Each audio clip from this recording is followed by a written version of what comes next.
ako'y nagawa.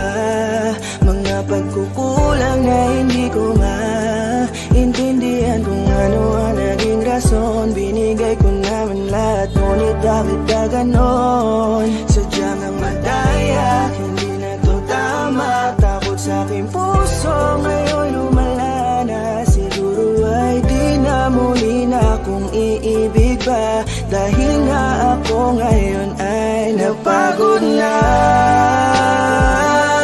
Ang puso ko na magmahal,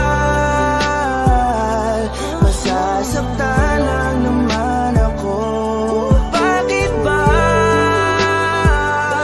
kailangan pa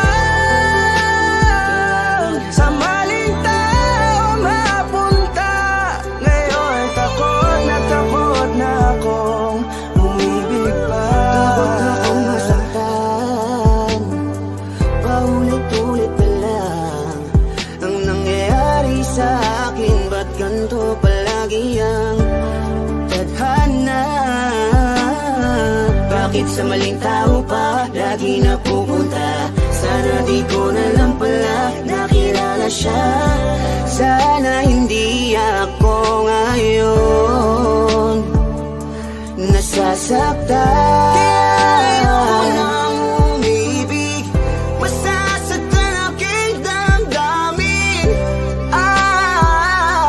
Ayoko nang masaktan muli, maghihintay na lang sa tamang panahon.